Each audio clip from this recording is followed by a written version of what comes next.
So we have David Kelly here. We have everyone, right? We have Juan, which is great. Nicole, we have Nicole. Hi, Nicole. We have Nicole and Catherine. Okay, great.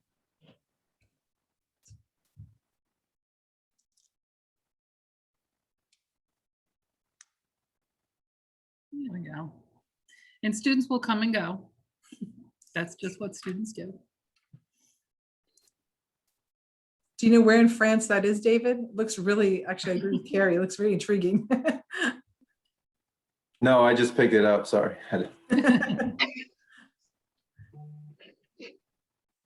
I have my antique pictures. That's my grandmother and grandfather's wedding picture behind me. Oh, so Oh, that's cool. awesome. Yeah.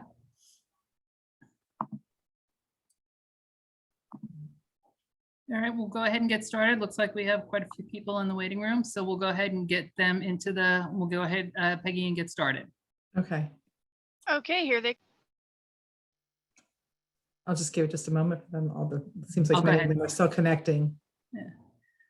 Okay, we'll go ahead and get started. All right. Hi, everyone. I would like to welcome you to ProfessionalQuest, the accounting segment. I'm very excited to be here today.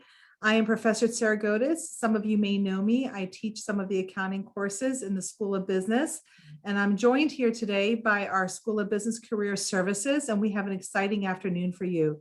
This is a time for you to focus on your future and ask questions and really think about where you're going. And we have lots of great people in here to help you.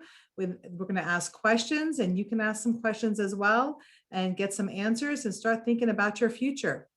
Our first segment begins now, and that is between 3:30 and 4 p.m. And our sponsor, Mr. David Kelly, is going to lead us in that. And he's from the Fairfax County Economic Development Authority. And so I hand it over to you. And we also have in that group with us, we have Catherine Reeves, and we also have, she's from BDO. We also have Nicole Stroud from PwC.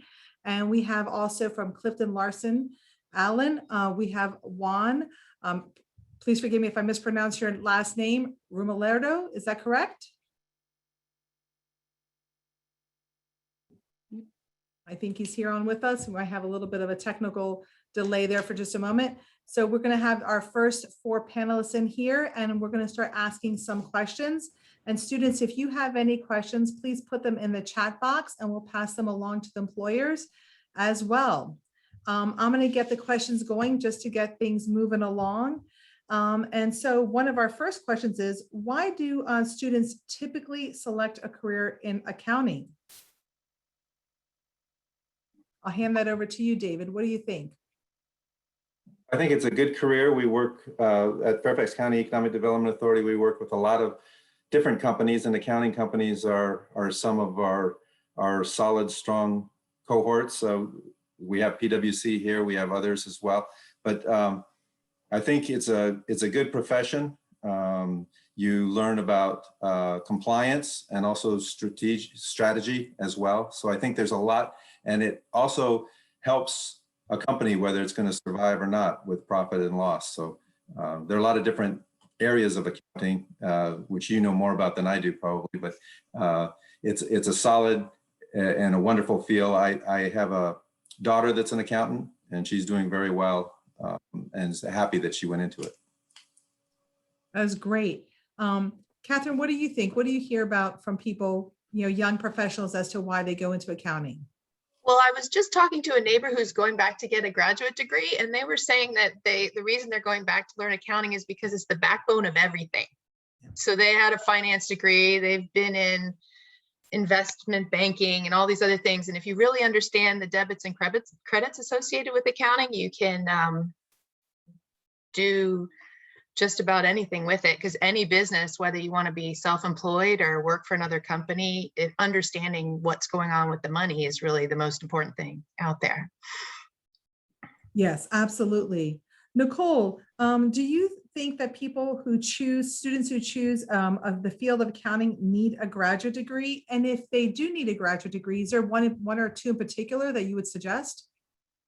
Sure. So, I think that's a little bit of a mixed question, because while you may not necessarily need a graduate degree, I do think, right, so the culmination of an accounting degree is the fact that you're able to get your CPA license.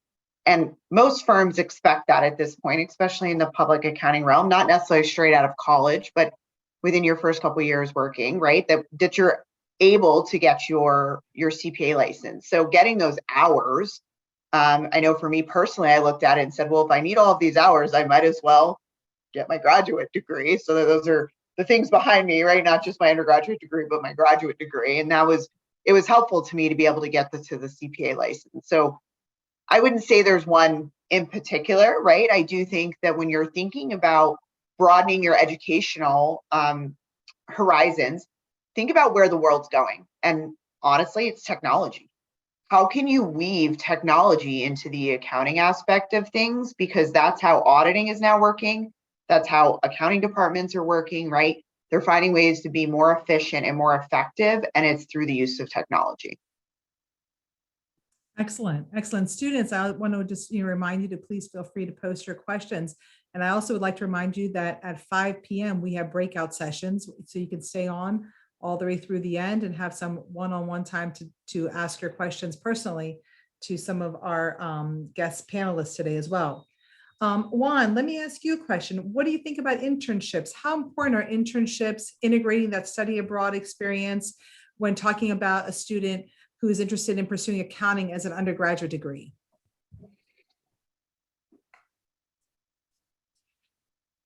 I'm going to circle back. Are you there with us?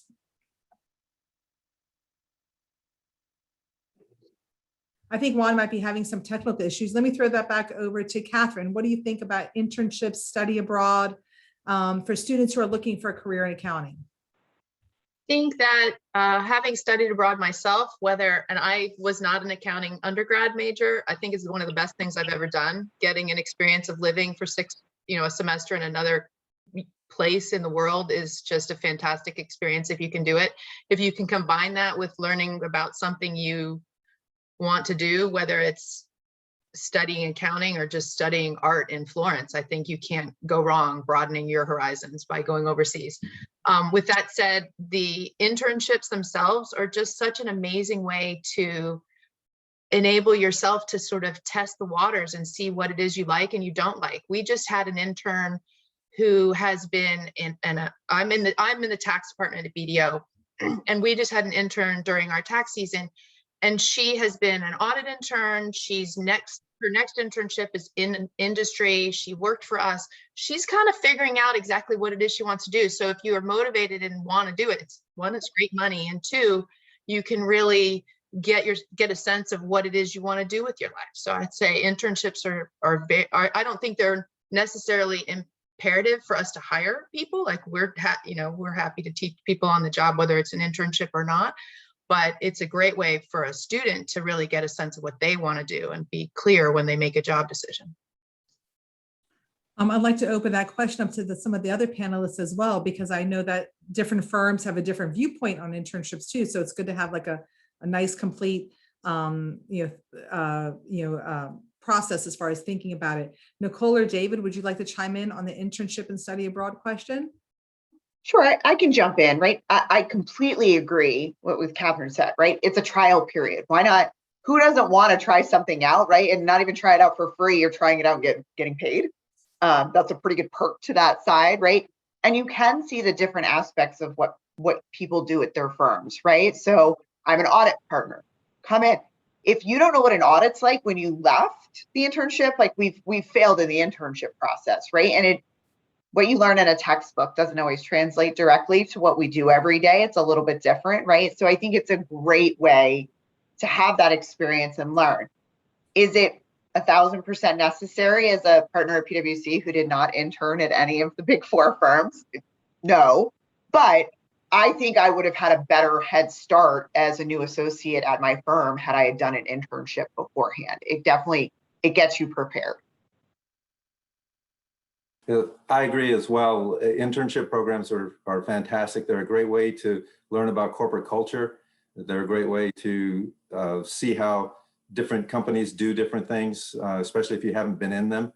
And I like the study abroad approach as well. That's very good because you're learning a new culture, you may even learn a new language. And that helps tremendously. We have run several internship programs before the pandemic, and that was great because each person got to understand what roles they liked and what things they didn't like. And so I think that gives you a step above when you're entering the workforce. Excellent. And students, I'd just like to remind you that, we do have career services in here with us today, and they have many opportunities that they can present to you regarding internships and how to pursue them. And career services has other options as well, helping you to secure that internship and showing you what's available. So definitely take advantage of having a visit with career services. Juan, I just wanted to see, are you on with us, Juan? I want to ask you a quick question. Can you hear me now? Yeah, I can. Fantastic. Perfect. I was just wondering if you could speak a little bit as to, what kind of entry-level jobs are out there available to new undergraduate students? So, I mean, I think, the great way to start, is with the internship. That is to really, it's starting with the internship would get you the foot in the door with the company and kind of feel the culture within that company, because you could go from a big size company to a middle sized company, and you might not, the culture is completely different, and you might feel you want to get that experience first before you kind of go out there. For me, I wish I would have started in an internship, or I wish I would have started an accounting job, early in my career when I was still a sophomore in college or a junior in college. But for me, I actually started at Bank of America. I started with banking, and then I actually went into accounting, and actually I'm an auditor for banks and credit unions. So I started, in the private industry first, and then moved on and did accounting. I love accounting. That's something that for me it makes sense, and it was kind of tricky for me because I really liked the banking industry. And I thought to myself, I'm like, well, what can I do to kind of, find a middle ground? So I decided to specialize in financial institutions, and I do internal audit work, for banks and credit unions, as well as financial statement audits. And, for entry level positions, I think, first of all, try to get your foot in the door with an internship. And then, most firms will teach you everything. They don't expect you to know. As long as you know the basics of accounting, which you get that from your accounting degrees. You get that from a graduate. Get the basics down. Get the Excel skills that you need. And then once you get your foot in the door, that make sure that if you want to stay with that company, then show what you can and try to get in there. And, from there, that's how I started. Excellent. Excellent. Thank you so much. And what about some maybe, could you describe what an entry-level position would be at your firm at CLA, or the different types of entry level? So at CLA, when I first got hired, I would start either as an associate in assurance or as an associate in tax. Luckily here at CLA, I was actually able to do both, and that's what CLA is all about. Here we want you to be able to kind of pick and choose what type of work you want to do. And for an entry level job, let's say in tax, most of the work that I did, I would do from personal tax returns, 1040s. I would move on to, I would actually do some trust returns. I would do some, some partnership returns, but I would do something that it's very, it's not as complex to me. They would give you very easy work to start with. And that would be in the tax side. With the assurance, as an associate, again, you would start off by doing the easy section. So, I would get the cash section, I would get expenses, I would get, some prepaid. So I would start off with the easier sections as an associate. And, thankfully, I had the resources here at CLA that were able to guide me. And on top of that, later on in your career, they will let you choose where you want to go. And for me, I decided to go the assurance side. Even though I was great at tax and I still like it, I decided to move on and to go into the insurance side. Okay, great. Thank you so much. And students, I see that you've answered, that you asked some questions in the chat box. I'm going to ask one more question and then I'll turn to the chat box. Here's a great question. How has COVID-19 impacted your hiring needs and your recruiting strategy? What are your company's biggest challenges right now in recruiting candidates? And if you could talk a little bit about that, the recruiting season. David, perhaps? Yeah, last November, we had 2 open positions. We have a couple open positions that we're looking at right now and reviewing, but we got quite a few resumes. We got about 40 resumes, but it was interviewing over Zoom. And so that was a challenge, but it was good. And we ended up hiring 2 people. And then we went into the office as I'm a director and my assistant, he went into the office as well and we met them. And but our orientation was different. Our orientation was over Zoom. We did all our training over Zoom. And so that was something that was completely new to us, but it did work. And we hired 2 great people and added much to the team. But it is different because you know, you can learn from body language. You meet people, see how comfortable they are, and when you're doing it remotely like this, it's a little different. Anybody else would like to chime in on that a little bit from their own firm's experience regarding COVID-19 impact and recruitment season and I'm happy job to. market? I'm happy to chime in.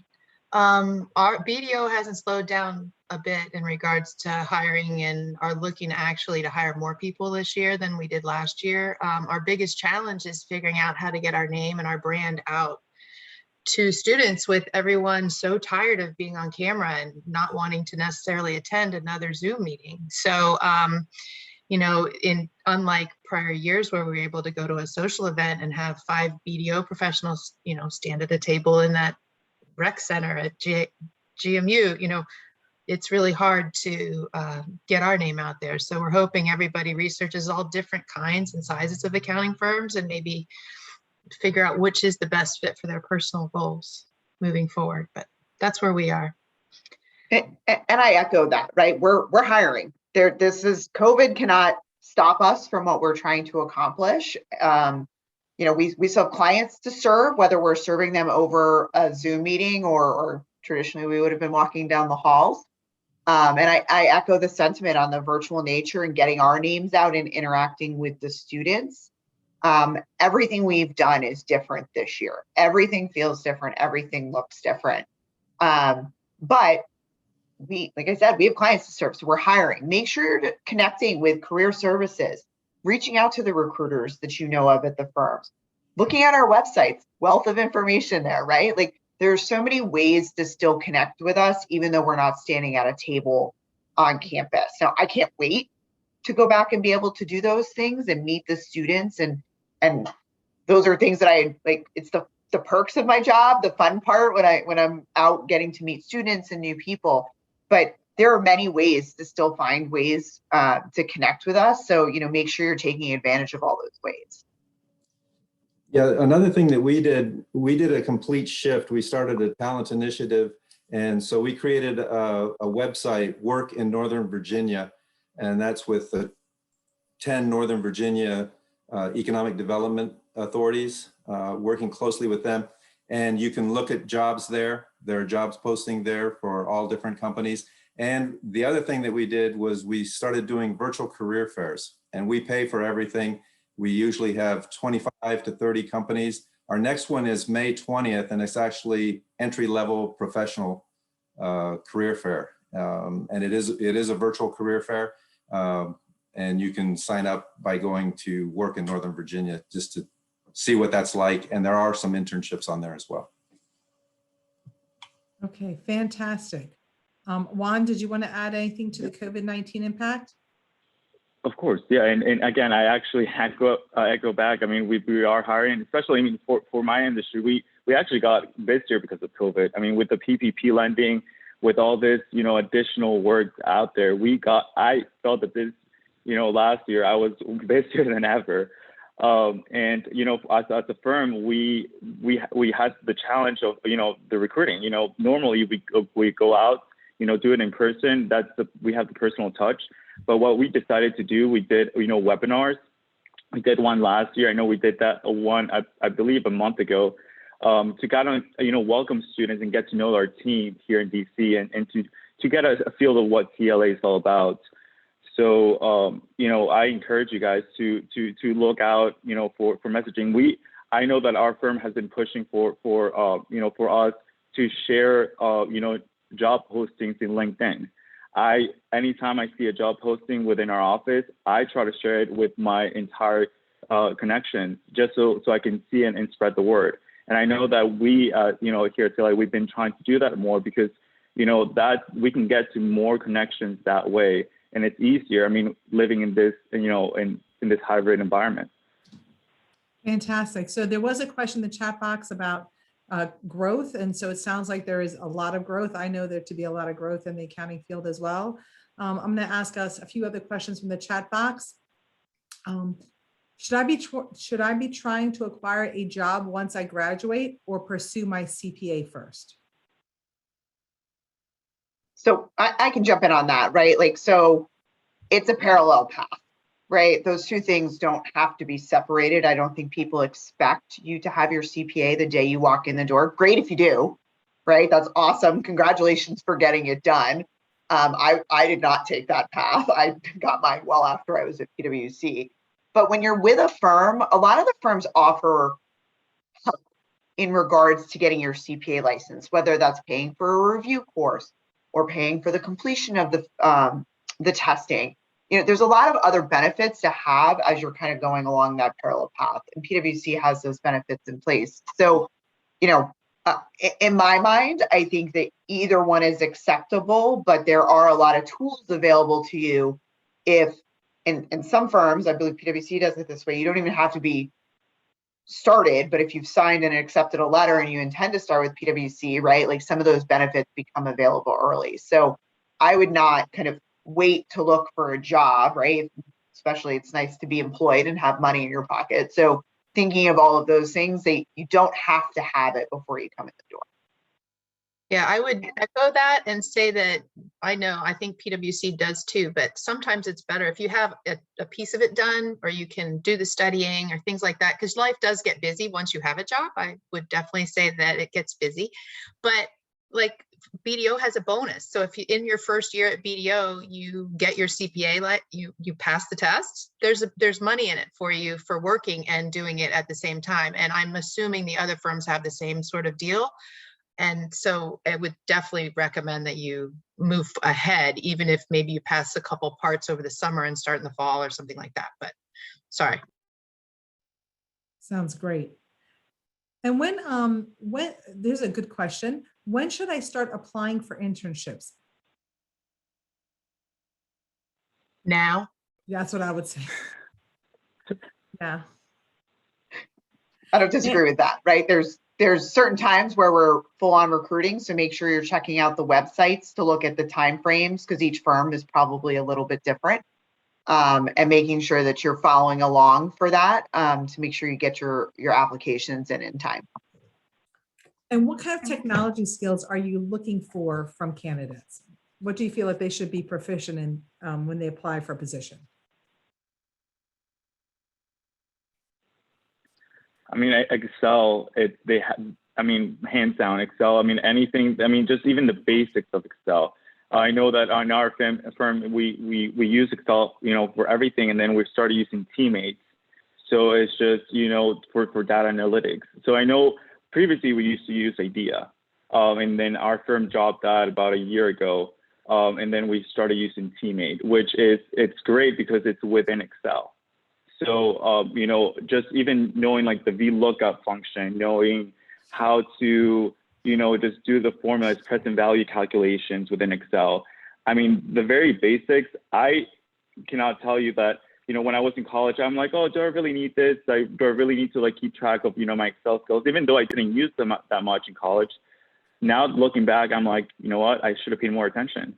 I should have, kept those skills, because going into the workforce, I struggle a little bit. I actually had to watch YouTube videos to kind of, Google is my best friend. If I can't figure out a formula, I'll just Google it. But, and thankfully we have that tool. But yes, make sure you have your very basic Excel skills, and, you can always learn more. You have Google, YouTube, and hopefully your professors are there to help you. So.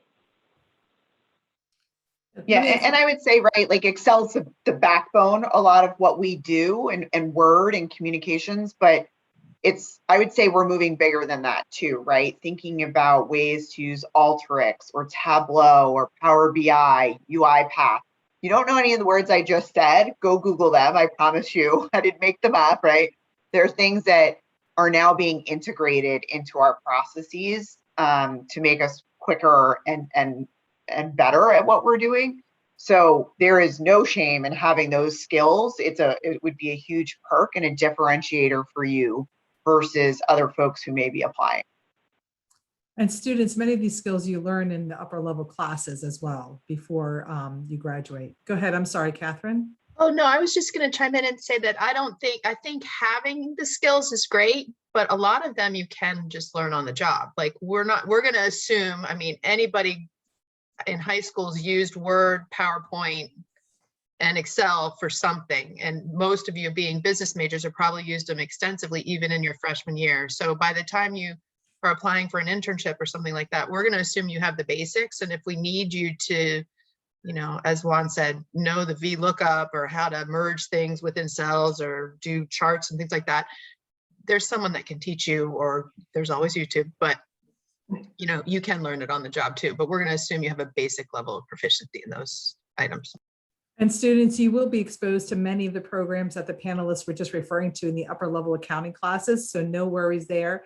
And for many of the questions I see in the chat box regarding when should I start applying, how should my resume look, when do I apply for an internship or full-time job, Career Services can guide you through that specifically for each firm. So don't worry about that. You've got a strong Career Services team to help you with that. So I urge you to make an appointment to meet with them and then get those answers to those questions. David, since you were talking earlier about the change and we're doing all these interviews virtually, I was just wondering, can you give students any advice on how to prepare for virtual interviews in this new reality that we're in? I think it's just to make sure that they have the bandwidth to be able to do it, but it's the same. I would suggest that you dress appropriately for the interview. We had some people that came in the interview and it looked like they just worked out and were still in their workout clothes. And so for some of the people on the panel, they took points off for that. So it's just being professional, and also do your homework on the company. The more you know about the company, the more questions you can ask, the better off you're going to be as well, because they're going to ask you questions, but they're also going to want to hear from you also. So having good questions for them and understanding of the organization is key, I think. Excellent. And what would be, if someone could be willing to jump in, what's a typical day or a typical week for someone at your firm? And I'm sure that's like a chock full of a question there. I was gonna say, do we get a full half hour just for that answer on a question? I can speak from the audit side, right, for PwC. A typical day. Now, I would say most days are not typical, right? Like there's a lot of variety that goes on, but I would say, right, you're going to be working on a team. You're going to be working in a couple months at the client location, right? Working with a team, or currently now you're still working with a team, you're just doing it virtually, right? And you're going to have touch points with your clients. You're going to have touch points with your teams. You're going to have days where you're focused on recruiting, like I have this time today, or you're going to be working on something internal to the firm, right? But most of your days are spent serving clients, and that's sitting with your team, solving problems, right? Answering questions, making sure things that are accurate. So there's a ton of variety in that, and it's a little different right now as we sit in COVID. But it's definitely client facing and client focused. Excellent, excellent. Well, we're down to our last minute. We're just about to close this first session with our panelists. So thank you very much, David, Catherine, Juan, and Nicole for spending some time with us this afternoon. Students, don't leave. We have another set of panelists ready to answer many of your questions. So just hang in here. And as we end this first panel, I'll just ask a quick question. One of the questions my students always ask me, am I going to be lonely sitting in a desk, or am I going to have other, colleagues to work with? You're not going to be lonely. No, Okay. definitely No, never. We all work, a lot of us work in client service, or we work in teams. I sometimes wish I had some lonely time. Yeah, I would say the same in the tax department. I don't think you're always that you will work independently, but you're never alone, and you're always, especially when we're in the office, because a lot of the tax department stuff is done in the office. You're always around other people that you're working with or asking questions of each other and things like that. All right. Well, great. Well, thank you so much. We really appreciate your time and your support for our students. And students, hang on here. We're going to start session 2 in just a moment. Thank you. Thank you. Bye. Thanks. Thank you. Bye.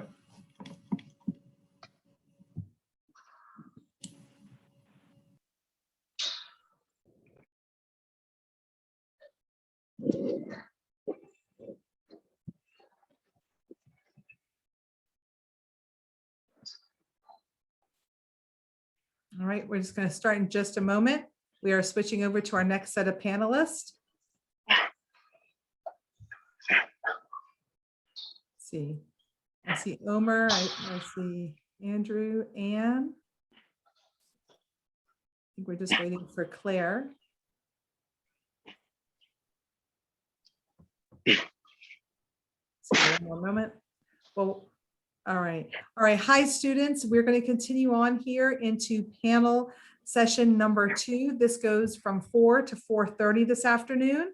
So welcome our panelists. We've got a great set of panelists here, and I see everyone's face here, which is fantastic. I feel like we're in a whole new world, right? All right. Just to introduce myself to the panelists, I'm Professor Peggy Tsaragotis. I think I met some of you actually in my class as visitors before in my accounting class, so this is quite exciting. Students, we have here from KPMG, Claire Sibley, and if I mispronounce your name, please forgive me. I have a very difficult last name, so I do mispronounce my own last name sometimes. From Grant Thornton, we have Andrew Clements.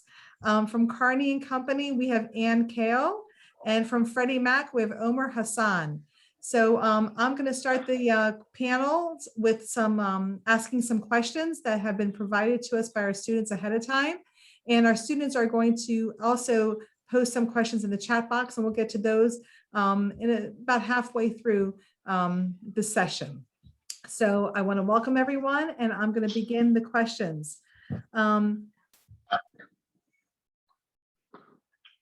What do you find most rewarding about your work besides money? And everyone loves money, right? But it's a necessary evil. But what do you find most rewarding about your work? Anyone would like to jump in on that one?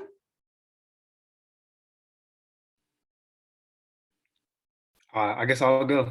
Omer Hassan great, here. thank you. Yeah, Omer Hassan here from Freddie Mac. Aside from the money, I think the best thing is the company culture. I love all of the, Freddie is kind of like a small office in a big corporation type of feel. Everybody's friendly. Diversity and inclusion is huge at our office as well. So everything's all about engagement and inclusiveness. So, having a culture like that with a sense of belonging really supports your well-being as an employee. So I guess that's my biggest perk aside from the comp. Fantastic. Andrew? From my perspective, I certainly agree with what Omer said. It would be, I've been around long enough now that I can see people progress in their careers and advance and develop. And so that's a really rewarding part of my role. Managing people is one of the most challenging, most rewarding aspects of any supervisory position. So I think watching people progress and help them through their careers and go through some of the challenges I went through earlier on in my career is really rewarding. Excellent, excellent.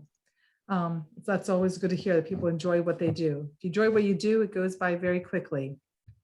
And I can go next Yes, if please, you'd like. Claire. Yeah, so I work for KPMG, and I would say from a client standpoint, I do tax work, so it's really nice when we, get them a really large tax credit. They're very thankful for that. But from a non-client standpoint, it is really nice, like Andrew said, to watch people progress now that I'm a manager as well, and kind of teach people kind of how to, move through their career. And also it is really rewarding as well, just, the flexibility that, the different accounting firms provide as well. You get a lot of time off. So they want to reward you for, working hard, so that you can also enjoy your personal life as well. And do you see job growth in your firms, in your industry currently, even with the COVID-19 impact? Anne, would you like to try that one? Sure. Yeah, we're definitely still growing. Actually, we this past year was a big milestone for us because we hit the 200 million mark in revenue, which for some of the folks in the line is not a ton, but for a smaller regional firm, that is a big milestone for us. So we're definitely still seeing a ton of growth. And Kearney works exclusively with the federal government. So one of the ways that we've grown in the pandemic is we've taken on a lot of pandemic response work. These laws were complex and they had really complicated reporting requirements on the financial side. And so we're happy to come in and help with that. Excellent. Would anyone else like to chime in on the growth in the industry currently? I work in our audit practice, and we still have real high demand for entry level and experienced positions because of growth.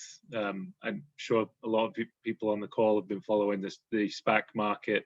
That's driven a large number of projects that have come in a short period of time in our audit practice, and that's driven demand.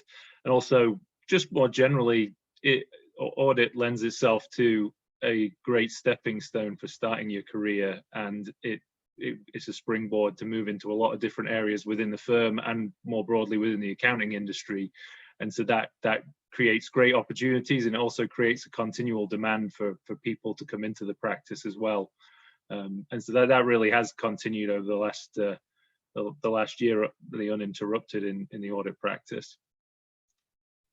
And I would say similar from the tax perspective, there are actually a lot of bills that were passed due to COVID.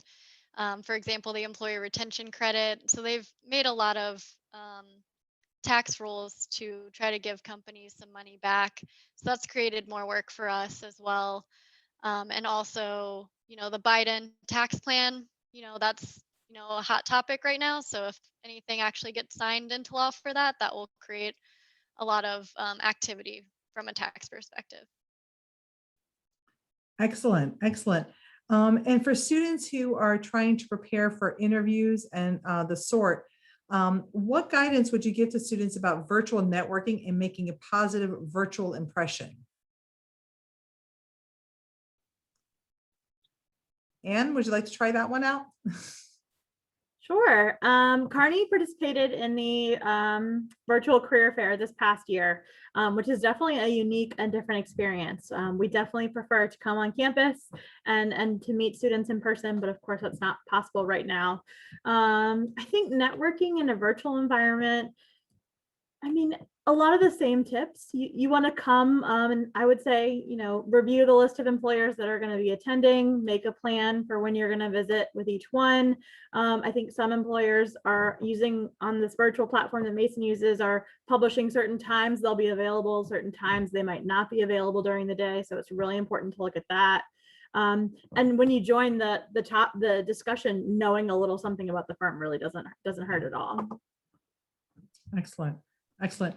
When students think about growth, they think also about their career path. Can someone maybe just chat a little bit about where a new undergraduate student begins at your company, and maybe just briefly explain how the career path works from there forward? I can go first with that. At Grant Thornton, it's somewhat service line specific. So we're in, like the other major firms, auditing, our consulting practice we refer to as advisory, and then tax are our three service lines. So progression is subtly different in those three, but in general, we recruit a lot of the time through internships. There are some direct admits at the associate level, which is typically your first 2 years of your career is at the associate level, progressing to senior associate quite quickly. And at that point, you're supervising associates and taking more of a hands-on role in managing projects. After typically 3 years at the senior level, you then become manager, assuming you meet licensing requirements. In audit, CPA is required to be promoted to manager for us. And then after that, your path is really then determined based on your interests and what you're good at and where you see yourself going. And that's really where a lot of, you work with your coach to determine what it is you want to do next, whether that be, as in my case, I went on an international secondment and never went back. I'm from England originally, so my career planning took a detour at some point along the way. So international secondments or rotations in other service lines become more commonplace that once you get to that manager level. If you do what I did and stay on track in your service line, you could manager, senior manager, and then get promoted to partner. Usually that can be 10 to 15 years into your career as a real broad rule there. If that helped, Peggy. Yes, absolutely. And actually, I have a kind of a little follow-up question for you. A student had asked before about international accounting, and please, any of the panelists, feel free to jump in about international accounting. And is there a demand for international accountants? And is that a field that that maybe some of your firms offer an opportunity to do a rotation or what have you, or an internship? I mean, in terms of from a technical perspective, the international accounting standards, they really are converging a lot with US GAAP. There's still some big differences, but in large part, in my experience, your skills are quite transferable. So if you've qualified in US GAAP, there's a learning curve, but you can certainly work under international standards quite easily. Obviously, you still have to do the research the same as you would anyway under US GAAP. So there's certainly a lot of transferability within specific to audit in that area. Sorry, I forget the second part of the question. No, I was just wondering if any of the panelists have any insight on international accounting internships for students, or the potential for a student who's starting at a firm to maybe do a rotation on the international platform. Okay, well, yeah. So from that perspective, our international opportunities, I don't really know why, but are typically undersubscribed. So there's more opportunities than there are applicants in a lot of cases. So at any given time, if you go on our global intranet and look at available opportunities, they are mostly in audit as opposed to tax or consulting practices. But there's typically opportunities in a number of countries around the world. So and that's been the case for a number of years. More popular destinations are Australia, the UK, and then Hong Kong, which are more English speaking, but there's a lot of opportunities out there for that.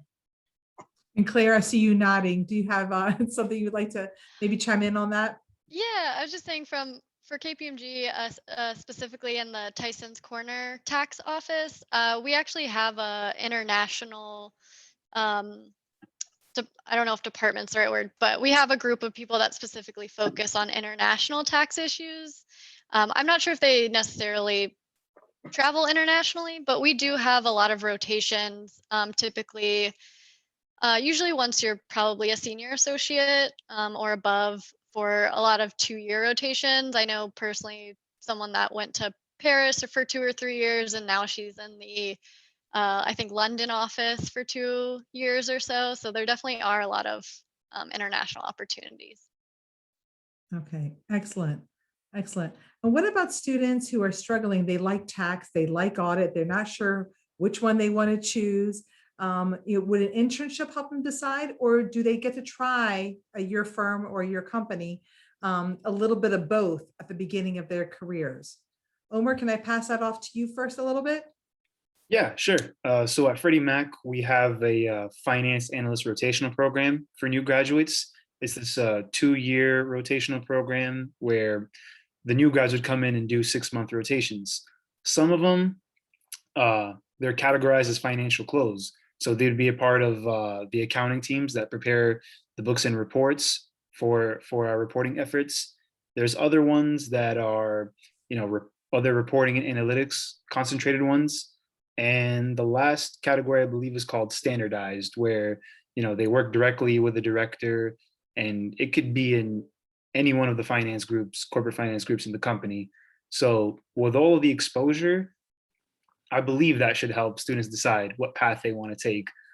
But generally in accounting, from what I remember before joining Freddie, I did have a tax and audit internship, which also sort of helped me carve a path. Okay, great. Great. And we have a few students who are asking about forensic accounting. How does forensic accounting impact maybe the job market at your firm? Are you looking for students who have a background educationally in forensic accounting? Do you have opportunities for forensic accounting students? If this is still directed to me, I believe the program is catered for all accounting students from all accounting backgrounds, as well as any other business related majors, economics, finance, I believe even management information systems is considered, and economics. Okay. Okay, great. Yeah, I'm sorry. I didn't mean that for you. I did mean it for you for sure. And I'm opening it to the whole panel regarding should they choose tax or audit, and how does forensic accounting maybe fit into that? If I could pass that off to Andrew. Yeah, working backwards. Forensic accounting, there are occasionally entry-level positions, but typically that's something that you progress into after gaining some experience in the I'll call it the standard audit practice. That's the people I know who've moved into that area of accounting have learned the ropes in auditing first, and then moved into a more specialized area. But that's not to say that there aren't, but you'll see the volume of opportunities is more typically in audit rather than specific to forensics. And then in terms of internships or choosing between tax and audit, good chance to learn, at least for us, is during our externship programs that typically run year prior to me doing an internship, which is a day or two where you get a chance to meet people from the firm in different service lines and talk to them in more detail. The internship itself is generally focused on one particular service line, and you can obviously do intern in both. And then what sometimes happens is people start their career in audit and then work with their coach internally to do a rotation into tax, or vice versa, to try the other service line out. And that's the same with our consulting group as well. So there's opportunities along the way. You're not locked in by any means. There's ways to move throughout the different steps, even once you get to the senior and manager level as well. And Claire, can you talk a little bit about the tax versus audit route for KPMG, and maybe integrating a little bit of the forensic accounting in there as well? Sure. So similar, KPMG is set up similar to the Grant Thornton process, where they do go into a little bit more detail in the externship the year before your internship. And then typically for the internship, you do have to pick tax or audit. Occasionally you can split it. So you can do like 2/3 of the internship with one practice and then like a third with the other. So I think that's still an option if you would like it. And then similar to what Andrew said, it is fairly easy to, try to do a rotation or completely switch practices from tax to audit.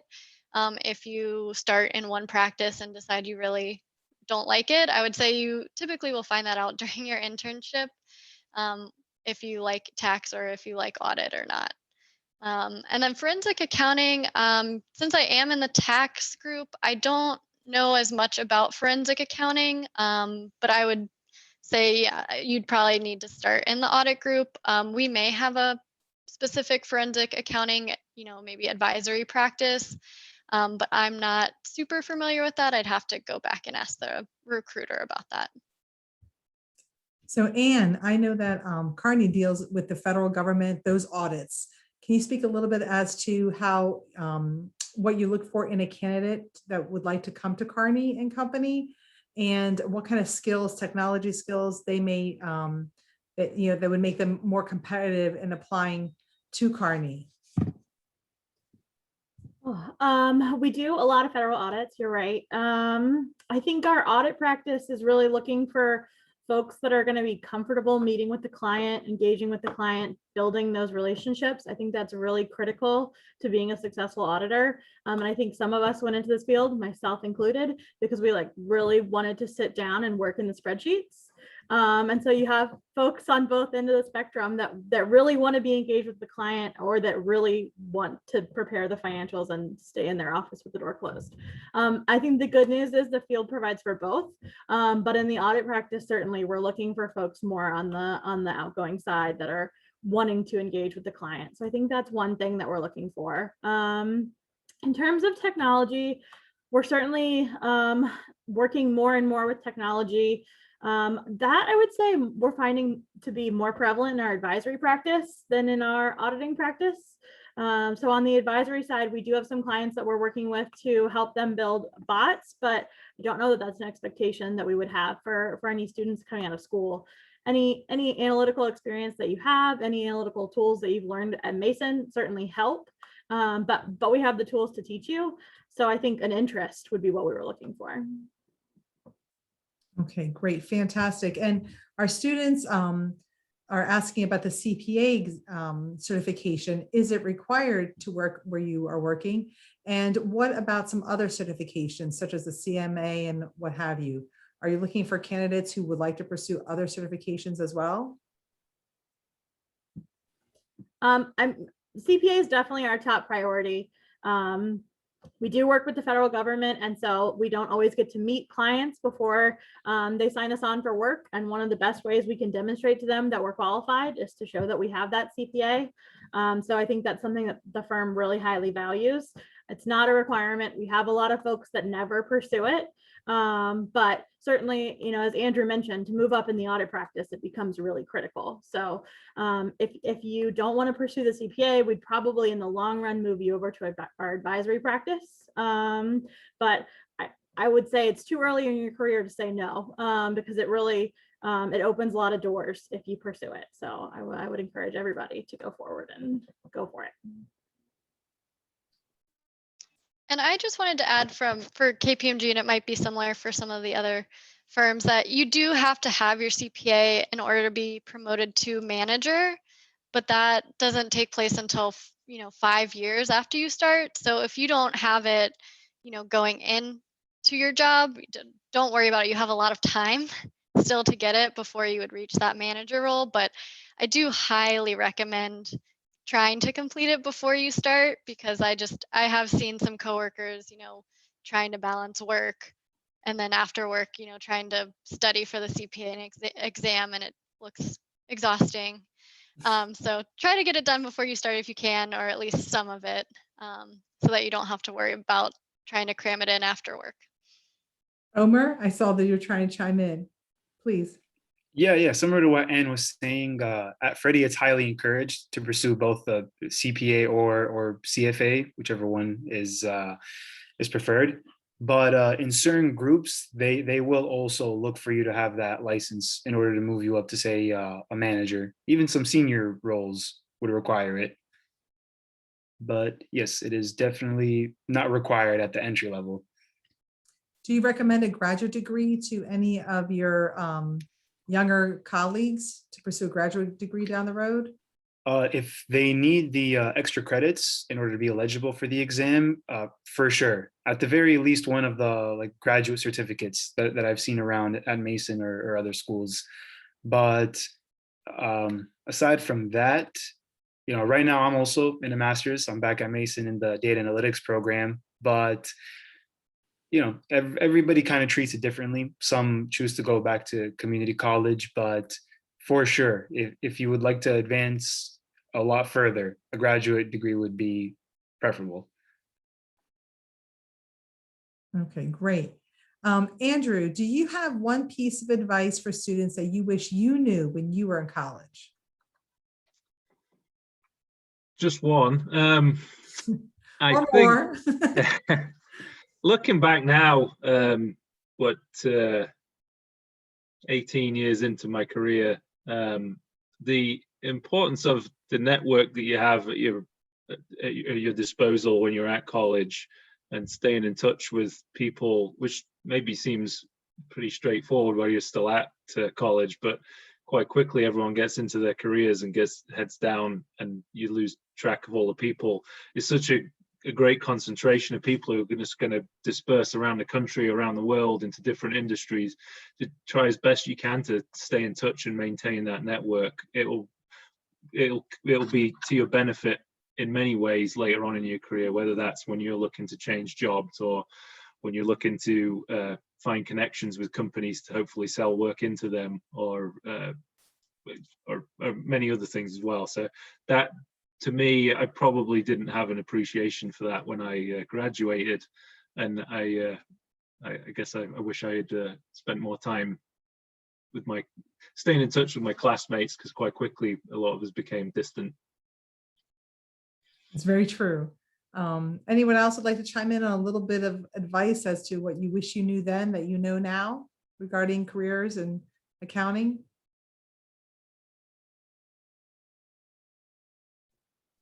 I think I do a lot more writing than I thought I was going to in college. I was really excited to be an accountant, like I said, and like make a financial statement. And instead, most of the day I spend writing emails, writing memos, reaching out to prospective clients to try to encourage them to sign the firm. Like Andrew mentioned, it's a lot of writing day to day, and I don't think that changes from an entry level up into a leadership level. So I think, make sure you're paying good attention in your 300 level writing class. It will serve you well. And while students are thinking about their potential careers, and they're in school and they're studying, they're also looking at extracurricular activities. And sometimes they're trying to figure out, that they're trying to figure out which ones to join because there's limited time. Are you looking for certain extracurricular activities or certain skills that come out of participating in an extracurricular activity? I can take this one. I would say when I look at resumes, it's not necessarily for me, what specifically it is. I just want to see that they're involved in something. So, I mean, I would do something that you're interested in. So when I was in college, I played on a club sport team, and then I also was in a business fraternity. So both of those very different things that you can learn from both of those. So I would just say do something that you're interested in, and most organizations that you're going to be involved in, you're going to get some type of transferable skill. We just want to see that you're involved in something. Okay, great, fantastic. Omar, let me ask you just a quick question here. What encouraged you to, because a lot of our students here are thinking about pursuing a master's, what encouraged you to go back and pursue your master's? So during my time in the rotational program, I was in 2 analytics rotations when I realized that was the path that I needed to go on. So as soon as I figured that out, I had applied for Mason's data analytics program, and here I am a year in now. So it's really trial and error for most students. And segueing back into your previous question about one thing I would tell myself if I was still in college is focus on your pacing. Everybody walks on a different pace. So if you don't happen to land an opportunity now, it's not the end of the world. And for some students, I know a lot of them have worries about, hey, if I'm going into this career, I'm going to be stuck in it forever. And that's definitely not the case. People rotate in and out of even their own disciplines many times, especially earlier on in their career. So don't worry, just keep at it. But I would highly encourage a master's program. Excellent, excellent. Well, we just have a minute left, maybe probably a little short of that. So I'll just ask one last quick little question as we say goodbye to this panel. Thank you so much for joining us today. Work-life balance. Do all of you feel like you have a pretty decent work-life balance? Yes. Yes. Okay. I've had several questions come through the chat box about that. I would say yes. I think flexibility is important. I've also my role changed about a year ago, where I've worked at home almost exclusively for a year, which is with a young family, has made it's a different work-life balance. It sometimes feels it needs a bit of adjusting one way or the other, but flexibility is important. And what that means is that sometimes it is a balance, and you have to keep it level as best you can, but you have to make sure that if work's taken priority for a period of time, that you balance your life back out. I think if you set out with the expectation that it's going to be a 50-50 even split all the time, you can find roles that are that, but in a dynamic industry, there's going to be times where the balance just does rotate one way or the other. Well, thank you so much for joining us today. I really appreciate your time, and thank you for supporting our students. Thank you very much, Claire, Andrew, Ann, and Omer. And that wraps up our session 2 for today's Professional Quest. And we're going to now transition into session 3. Thank you very much. Thank you. Thank you. Thank you. Bye. Bye-bye. Stay here, students. We're just about to begin session 3.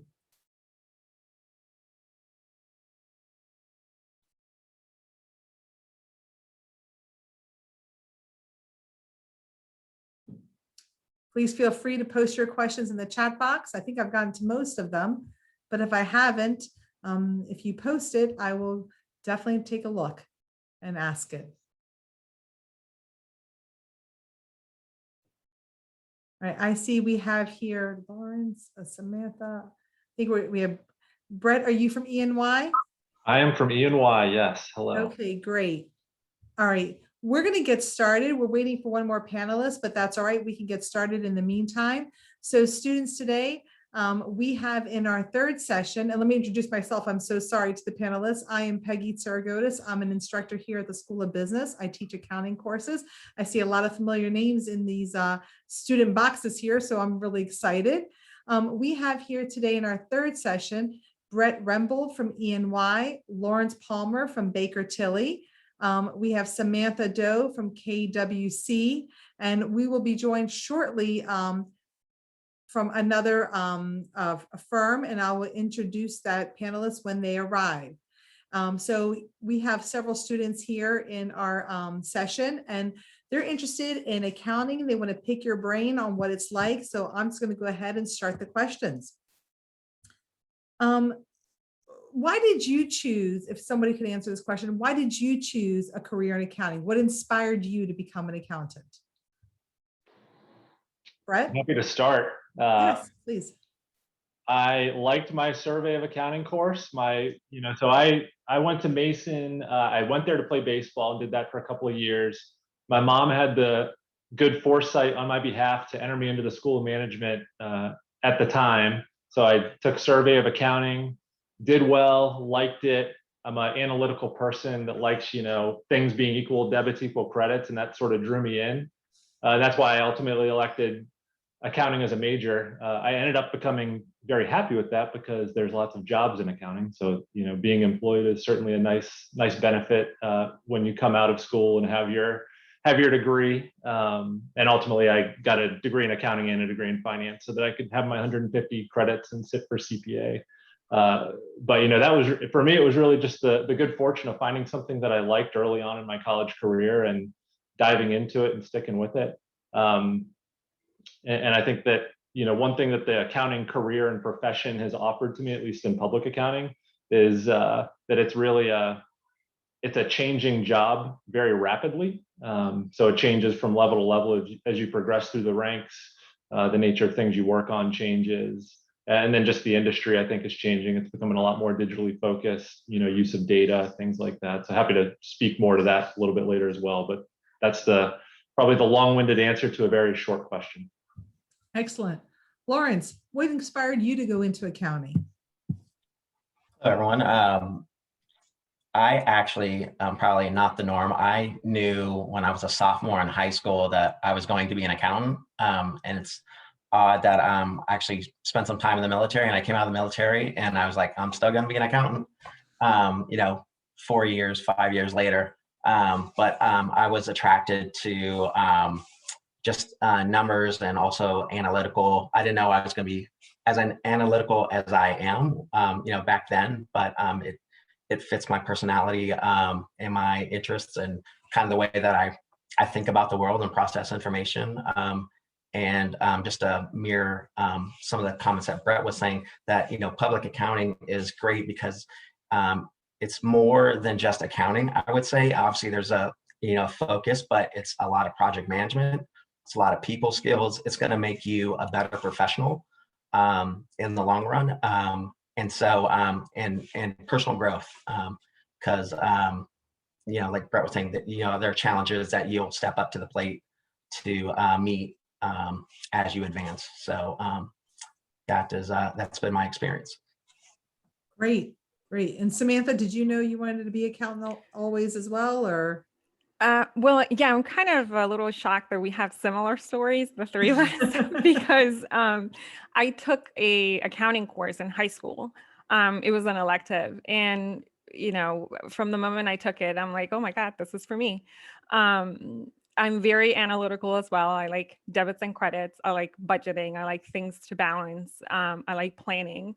So it just called me. It's a very it's a career that needs a lot of organization, and you have to be driven and stay on top of things. So it went with my personality. Excellent. And as they were saying, public accounting is one of the to me, it's a great career because there's so much opportunity. And like Lawrence was saying, in public accounting, you're always learning. There's always something new. Something's always changing. So if you're interested in that, things are going to stay pretty exciting all the time. You have so much potential for growth, for moving up.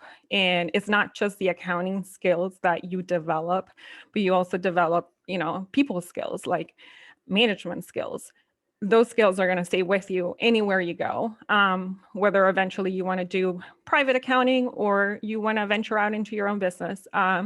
It's a great place to start. I still like it, and I plan on staying on for a while because it's a pretty exciting career, in my opinion. Are all of you seeing good growth? That's something that my students are constantly asking me in my class.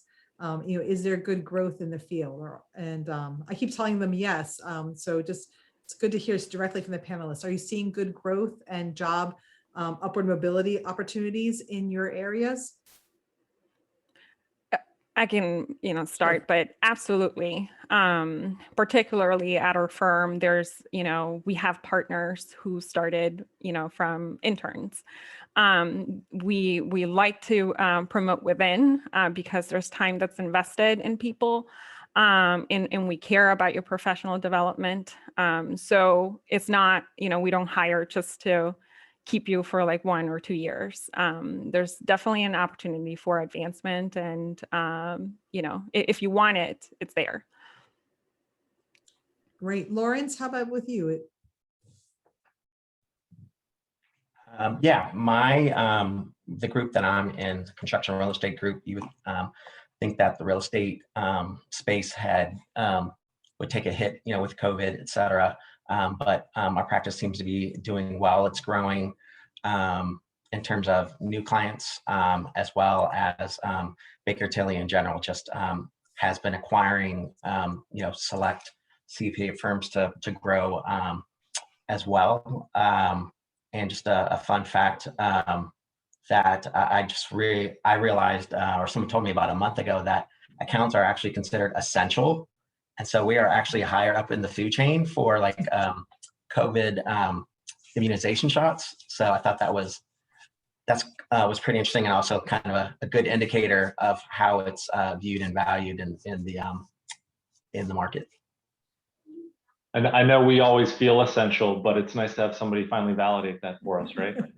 Maybe the one thing I would add, just as far as professional growth, is it's been amazing to me to step back. So I'm 13 years into my career, and probably about 4 or 5 years into my career, I was having conversations with chief accounting officers, controllers on a regular basis, and less frequently with CFOs, but still being in the room and at the table. And when you think about going from being a 22-year-old college graduate to then in very short order being in those kind of levels of dialogue, and now 13 years in my career, that's pretty much all you do. It's the relationship management aspect of things. It's pretty remarkable over the a 45-year career that you're all elevated that quickly to those levels of conversation and that level of professional development. So I think that's one thing that public accounting in particular and the accounting profession really offers, is that quick growth. Excellent, excellent. I'm going to read a few questions from our chat box. Is the CPA certification preferred over the CIA, even when you're in the audit department? Yes, CPA, highly incentivized to get your CPA. When we look at hiring professionals into the audit practice, we absolutely want you to be CPA eligible, and then we encourage you to get that test taken. And there's financial incentives to get people to pass that as quickly as possible. It's highly valued. And go ahead. Yes, please, Lawrence.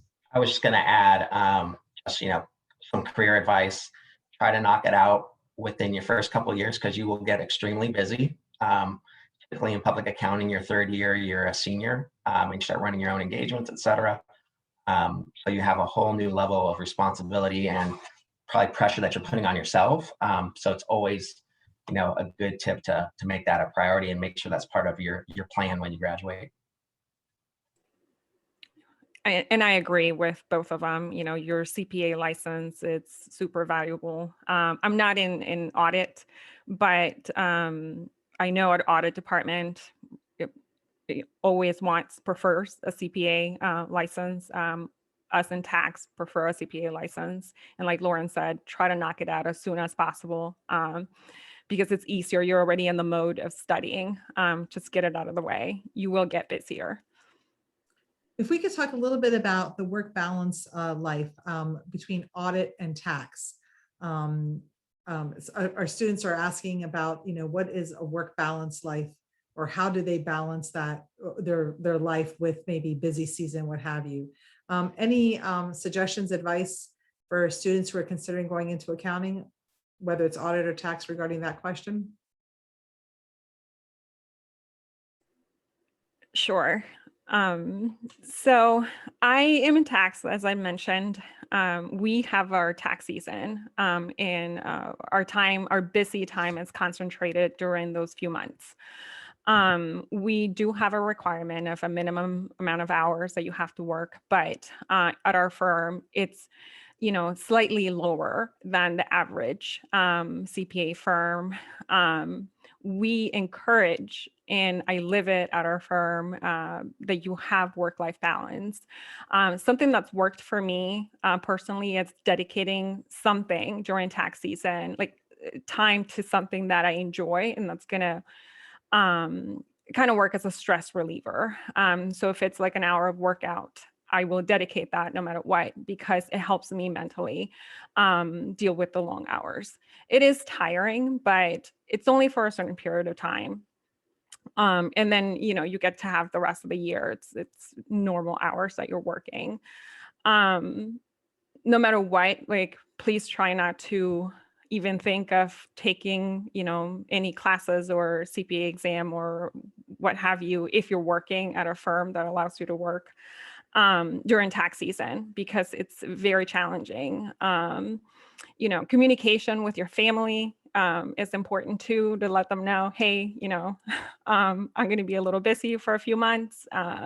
If you don't hear from me, it's because of this. But investing the time on yourself, it's you know, an advice that I would have for those of you. Make sure that you take some time out to for your own, so you can have good mental health during those months. And during the other months, you're able to pursue a graduate degree or other options or other personal interest. Oh yeah, absolutely. Like at our firm, we you know, we have reduced hours during the summer. So it's kind of like a give and take. You know, you work extra long hours during tax season, but you get to enjoy the summer, and there's more things to do because you know it's the summer. So. And the weather's nicer. Right. How about an audit, Brett or Lawrence? Yeah, I mean, from an audit perspective, similarly, you know, there's a peak season revolving around, you know, calendar year end typically. So January, February is our busiest time of the year, where, you know, teams are working long hours and trying to meet deadlines. Typically, the rest of the year is calmer, but there's projects that come up and people have to deal with things. I think maybe the different lens I would try and answer the question from is, you know, I've gone through the ebbs and flows of my career to this point, and I'm very comfortable and happy in public accounting. You know, that I had to work a lot as a staff and a senior. I wouldn't say it was like investment banking hours necessarily, but you know, you put in a lot of effort, especially in the early years when, you know, client deadlines come around and you're just kind of, you know, you got to work through the busier times of the year. The thing that has kept me at the firm and kept me in public accounting is actually the flexibility. So as I, you know, got 5 to 7 years into my career, I was very much more able to do things on my time, on my calendar. You know, I owned my calendar. Like it was up to me. I needed to make sure things were done and met deadlines, but I could do it as I saw fit and manage things appropriately. And that's been really invaluable to me as I have started to have a family, have kids. So like I don't miss dinners. There's very few times, even during our busy season, when I'm not home for dinner and helping to put the kids to bed and things like that. And that's something that I've just really valued. And it's come as, you know, I've earned goodwill of people and, you know, developed over the course of my career and developed trust with people. But I think that flexibility is really important and something that, you know, I know we certainly trumpet how hard we focus on people's mental health and flexibility, you know, similar to how Samantha was saying. And I think broadly, you know, across probably all the firms at this point is something that's just a very high focus of, especially in a virtual world where, you know, you've got staff onboarding in a remote environment where you're not going in and seeing teams, where teaming was such a big part of the audit practice and process.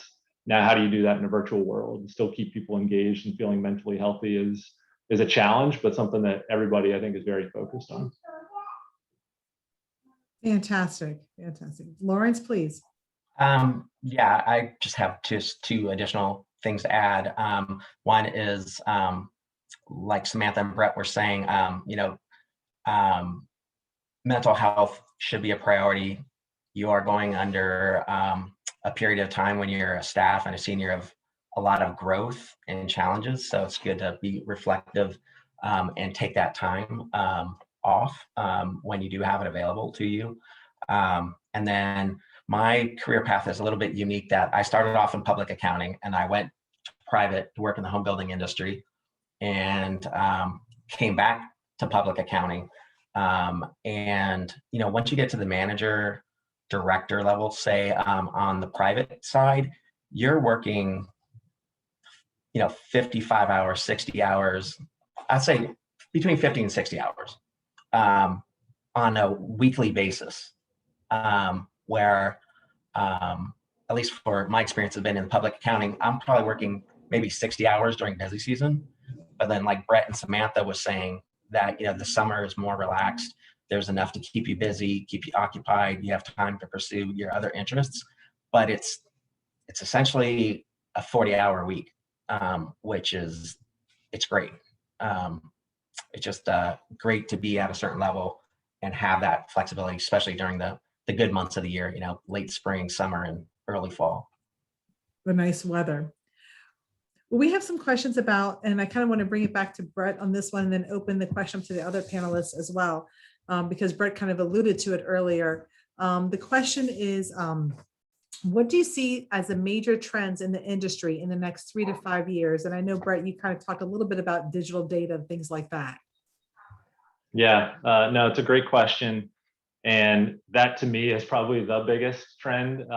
Mix that with what does just the working world look like in 3 to 5 years as far as remote versus in person or some sort of a hybrid model, and what is the like return to normal going to look like. But I think as far as just the audit field and practice, I would be excited if I was a young person coming into it, because it is much more moving quickly and swiftly towards using data to execute audit procedures and identify areas of risk and focus on those areas of higher risk. Like when I came into the field, it was very much your traditional blocking and tackling of, okay, here's $1 billion of revenue, let's select 50 transactions and we will go get support and make sure that it was a valid revenue transaction. And we have moved very hard away from that to use the company's data to say, well, if we have all of this data, we know that sales turn to AR and AR turns into cash, for example. So how do we use their data to see that all those sales turned into cash, or at least like 99% of them did? So we've got this 1% population that we're going to go focus on and make sure we understand and do things. But it moves you away from the old school method of testing, which was quite mundane, to be frank. And now we're able to think about things in a new way and think of how can we use their data to come up with new ways to do analytics or evaluate where there may be risk in the company. And that's something that's driven by our staff and seniors, right? Like candidly, I don't have time or probably the technical chops to go in and use the systems and the data that we have in an effective way. But our young people at the firm are phenomenal with this stuff. And, we have a lot of tools that we use and trainings to help coach people on how to effectively do this. And our people, are smart and think of good ways to do things. And I'm maybe an old dog, but, still young enough to learn new tricks and take advice from people. Say, hey, what if we do it this way? Or, what if we look at this, inventory by branch analytic instead of selecting 60 inventory balances to go and test and get support for. And there's just a lot of opportunity there because we're moving into somewhat of uncharted territory through the use of data. And I think that it's a really exciting opportunity for young people coming into the field. Do you think, just a follow-up on that question, and I open this up to all the panelists, in addition to what are the major trends in the industry in the next 3 to 5 years, a related question came through the chat box. Aside from Excel and spreadsheets, what other technological proficiency are you looking for from students to keep up with those trends? I would say quickly for me is we have some that we use that are like internal use software, but like Power BI, Tableau, Alteryx, things like that. And as there are evolutions beyond those, platforms or applications, just kind of stay plugged in and learn what you can. But those are ones that are, brought out to the public and our clients use them too. So it's not even like come into public accounting and you use Power BI, but when you go out into industry at this point, a lot of companies are using Power BI and Tableau and things like that too. Yes, Lawrence? I was just going to add that, we use a lot of the tools that I was mentioning as well, but in terms of coming out of school, I think just having a good working foundation of Excel is a good starting point, because really it's been around forever. It's the nuts and bolts. It'll teach you to think, cause and effect type methodology. And so that will enable you to learn these other systems. Each firm will have their own audit software that they use. We use a software called Caseware, but that's, been developed, specifically for Baker Tilly. But I think if you just have like a good core foundation in Excel, I think you'll be doing well. Fantastic. Yes, Samantha? Yeah, and I was just going to agree with both of them. Automation, artificial intelligence is one of the biggest topics in every conference that you go to for CPAs. So that's definitely something to watch out for in the next few years. Excel it's the one application that you should definitely focus on, especially coming out of school, because that it's like that foundation, and you know, you need to be able to manipulate and utilize it efficiently, and it's really helpful for us accountants. Yeah, that was it for my 2 comments. Well, before I move on to the next question, I just want to bring the students' attention to something in the chat box. At the close of our 3rd panel, students will have the ability to network and connect with 3 of our panelist companies, Baker Tilly, KWC, and the Fairfax County Economic Development Authority. And that was at the beginning of the session today. So breakout rooms will open and you can move between them, and they will begin at 5 p.m. So stay with us. Now, moving on to our next question. How can you give some advice to potential candidates on how to improve their resumes so that they're have that competitive edge, or their LinkedIn page to make an impactful impression?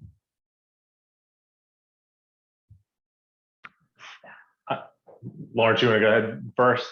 I was going to say, sure. I was going to say that Beta Alpha Psi is a great organization that I was also a part of during my college career. And just taking part of these networking events, you have such a mental, I think, advantage sitting across from the person that you've met and spoken to several times, and they may know you like on a first name basis.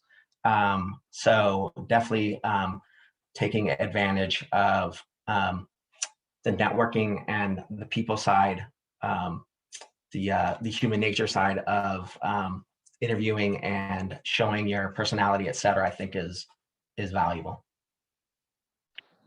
And I would follow on to that too. If you meet somebody in a networking event, you know, like if you meet me in a networking event, don't be afraid to follow up and reach back out. It's amazing how much people look forward to and enjoy helping other people. And even if I've only met somebody once, if they were to follow back up and, you know, give me the resume, it's a lot better coming to the firm from somebody that you've met before, as opposed to just sending it into a blind, you know, portal or wherever you would send it into. So I think keep that in mind too, because that just helps a lot as far as whether it's looking for a career or just in life in general. Don't be afraid to ask people for help.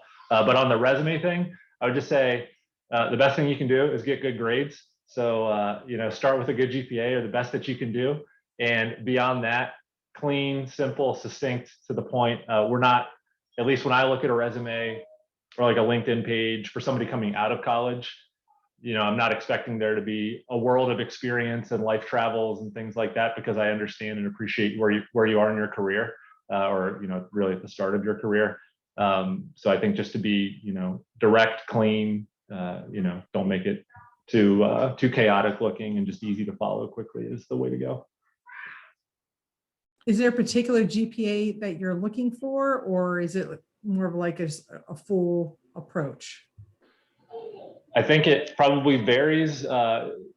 Above 3 is the starting point, or, you know, kind of like what I would say is the minimum starting point. But I also I'm not the lead person that screens like all of the resumes that come in. So I know it sort of fluctuates from time to time, but certainly above that. And to the extent your major GPA, like your accounting GPA, could be stronger, the better. You know, because like when we do get resumes and we look at transcripts, you always go to look at how did they do in intermediate accounting, or how did they do in advanced accounting, depending on where they are in their collegiate journey. So, you know, I think that things like that are important. And if you've got an okay overall GPA, but you're rocking it in accounting, that's a story that can sell and can get your foot in the door just as easily.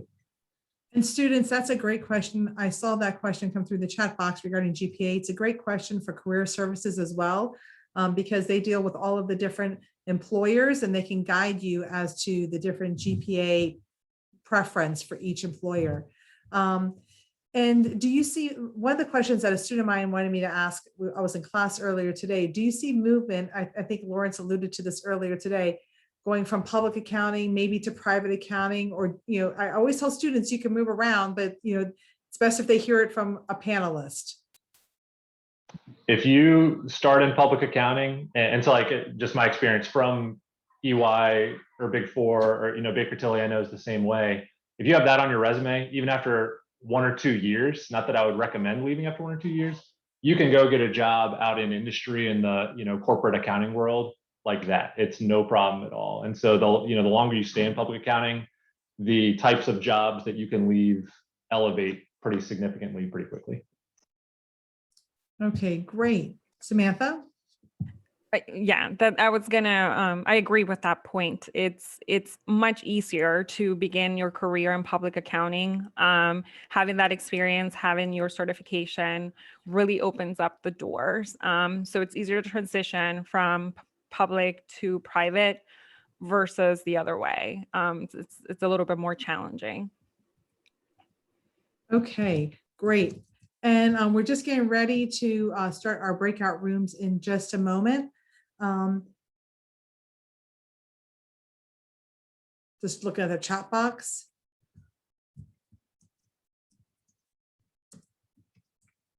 Any advice you would give yourself now, if you're looking back? What do you know, if you could give yourself a piece of advice now from back then, what would it be? Probably tell myself not to stress over all the little things as much. Easier said than done. Lawrence? I was going to say, so I had a unique path to getting my degree, just like I'm sure many of you have. So, you know, I think it's harder for everyone to envision that, that it has to make sense that you're a good fit for the company and the company's a good fit for you, and think that, you know, you are being sought after and your resume is being looked at. And so, you know, whatever your experience is, your personality, just be you, be genuine, be authentic. And that way, you know, it'll be a good fit for both you and the company. So just don't forget that. I know you're looking for a job, but you know, after you graduate, but you do have leverage and you are sought after. So own your experience, own your personality. Don't shy away from it. Yeah, absolutely. I got pretty lucky that I work, you know, at a firm that I really enjoy. I love the people.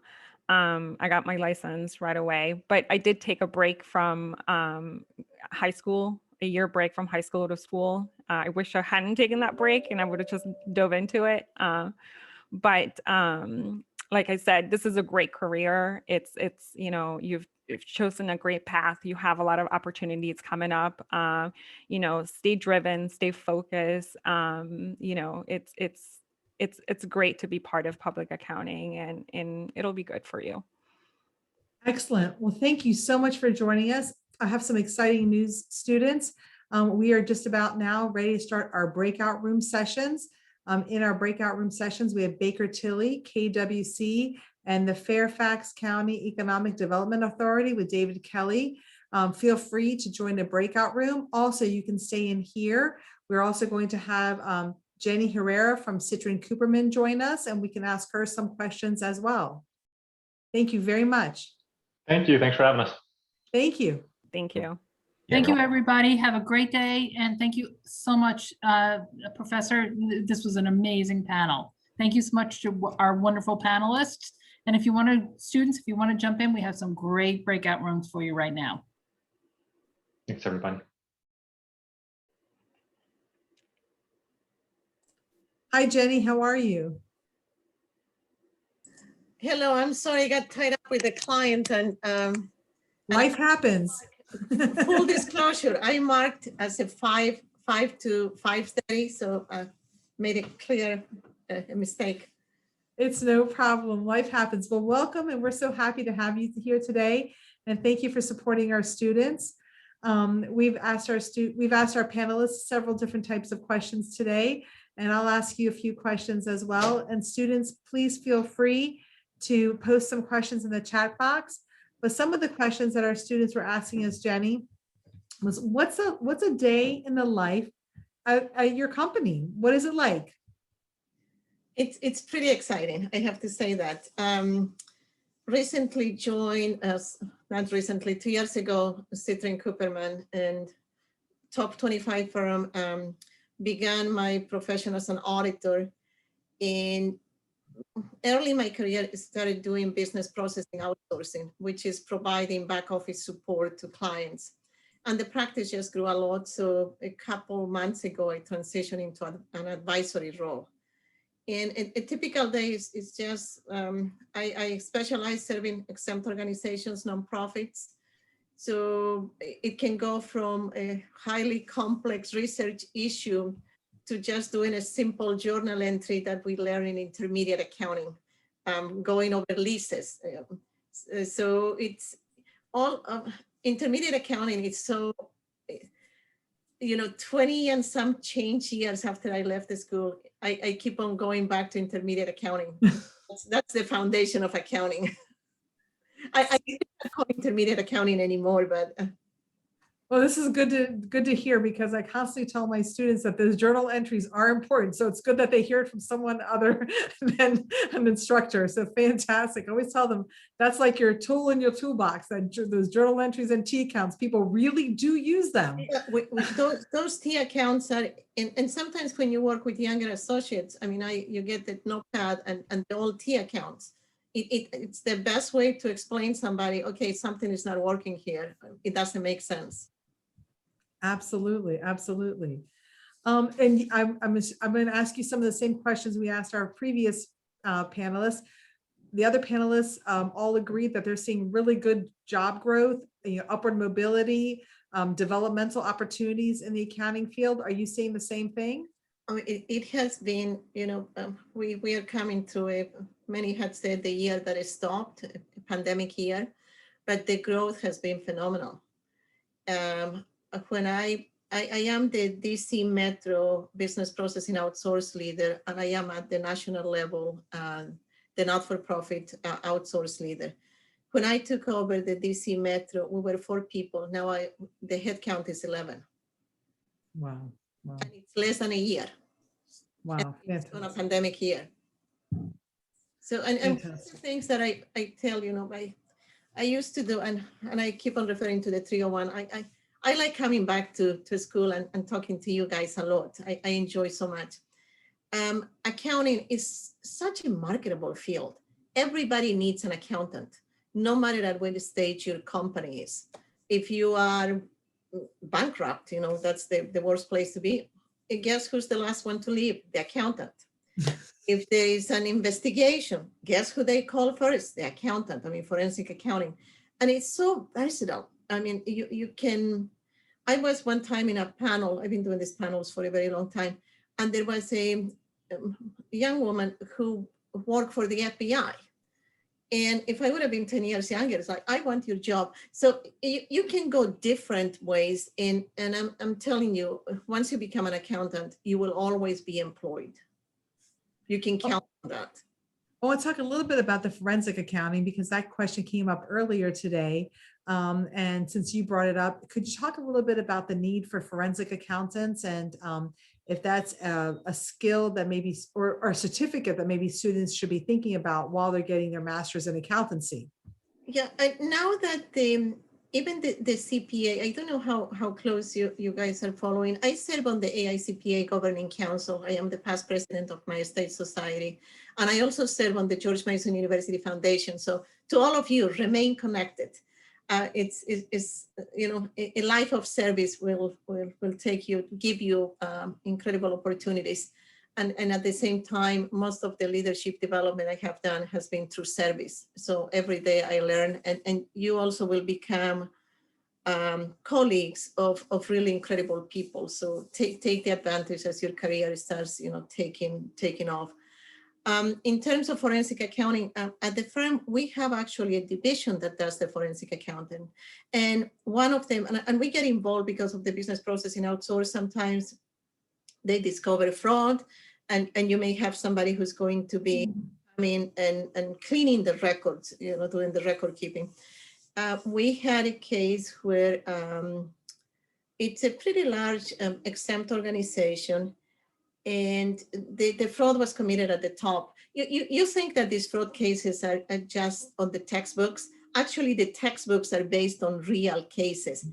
And this person, who was the senior, person on the accounting department, was really, was even leasing the music for one of his children through the company credit card. So yeah, and then it goes based, when you are going to be taking, and I don't know what level you are, guys, but when you're going to be taking accounting, they're going to talk a lot, auditing, they're going to talk a lot about internal controls. And when those internal controls are not properly implemented, that's when abuse happens. And you see again and again, I also, when I was an auditor, I discovered a fraud, which was made by the most junior person in the department.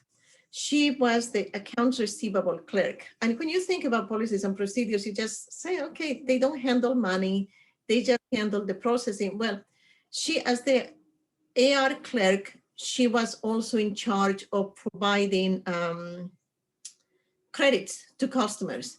And every time she processed a credit, she processed a credit to her personal account. And yeah, and she began with $100. And it's so true, when you talk about the fraud triangle of rationalization and all of that, goes by, and it's textbook, but it's textbook based on an actual, true story. So then it started increasing 300, 500.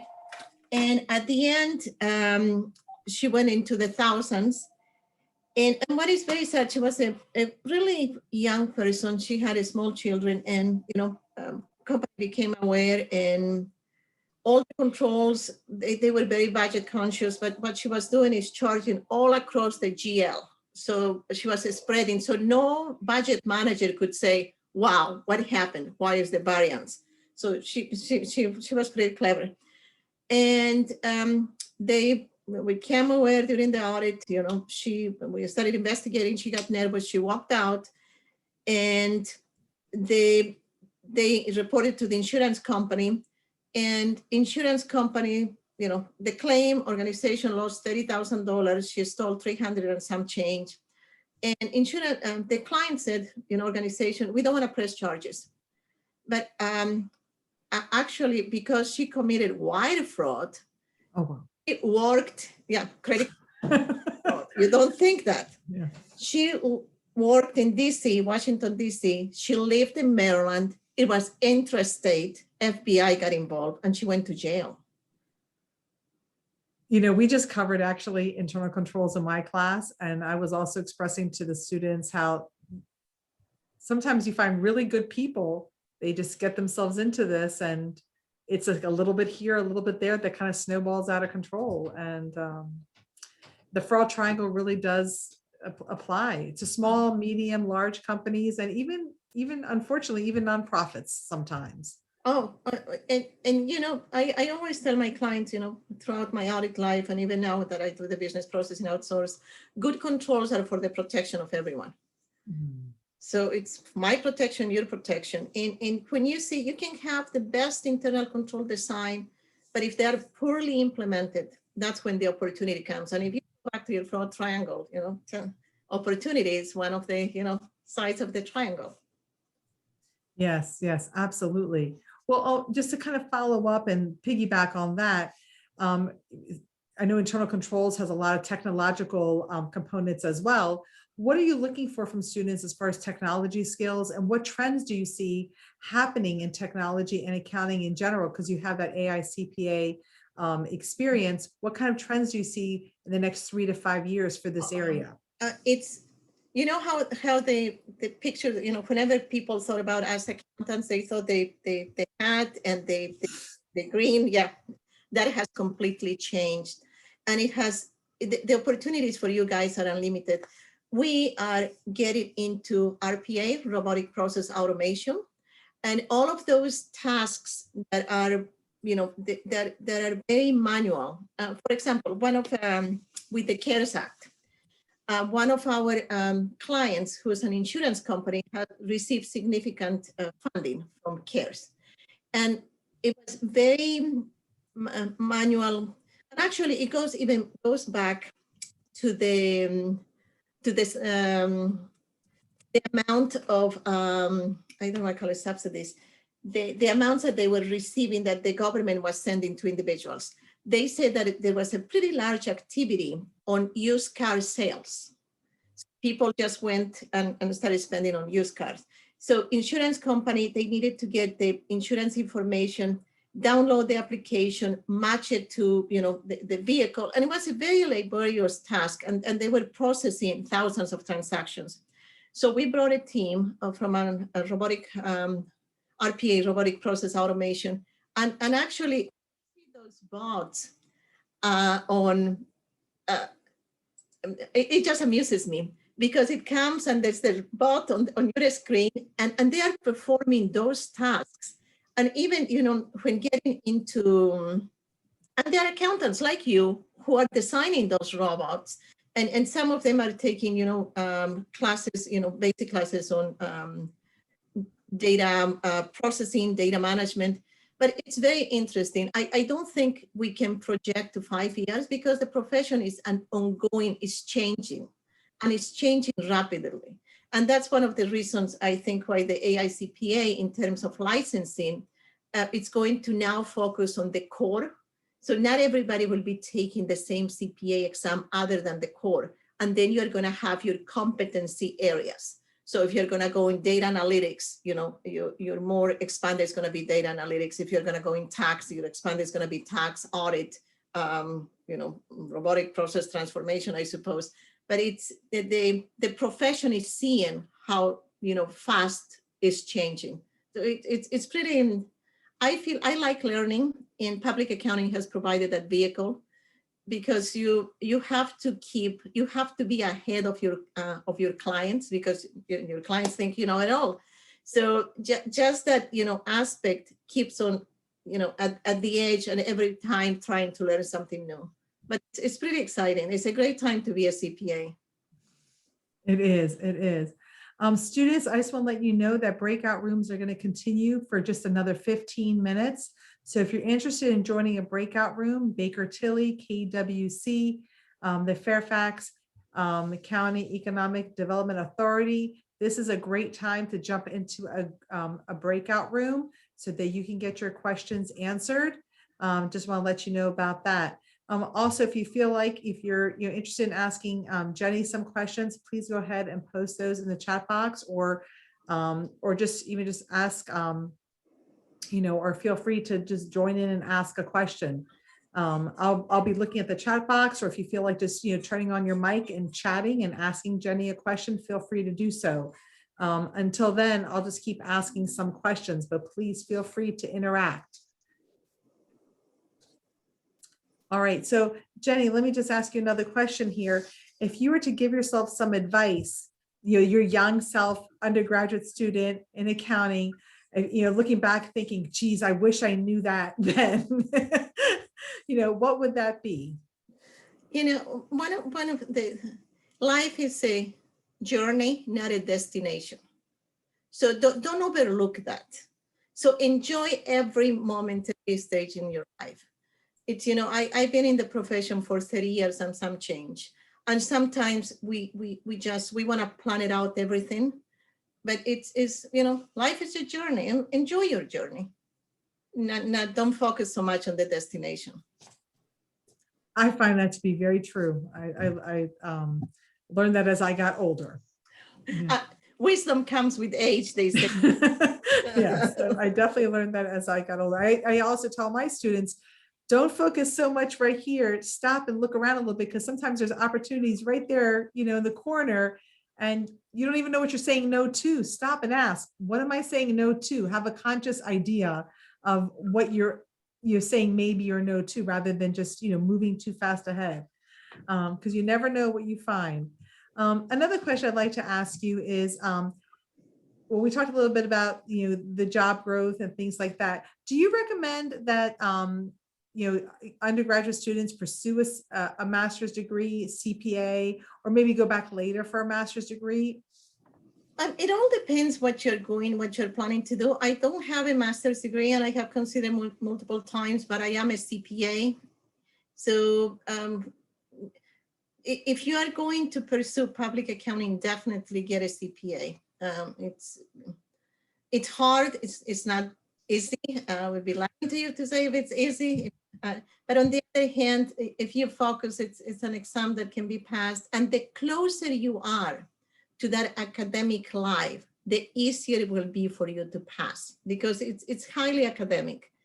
I took the CPA exam 5 years after graduation. Right after I graduated, I got married. My baby was born within 12 months, so life got very complicated. But one of the first time I took the CPA exam, and this when it was 2.5 days, and you went to a center, and you took the paper, calculators were not allowed. Yeah, it's just mind-boggling. It was just very difficult for me. So I had to go back and take a review class. But if you take it right after school, you're going to be much successful in passing it, with a minimum of effort. What are some of the skills you're looking for when interviewing a candidate? One of the things when you're interviewing, be genuine. Don't try to be something you are not. Just be yourself. And what I look from a candidate is the desire to learn. We know that when especially when we're interviewing people who are graduating from a school, they're going to be learning many skills on the job.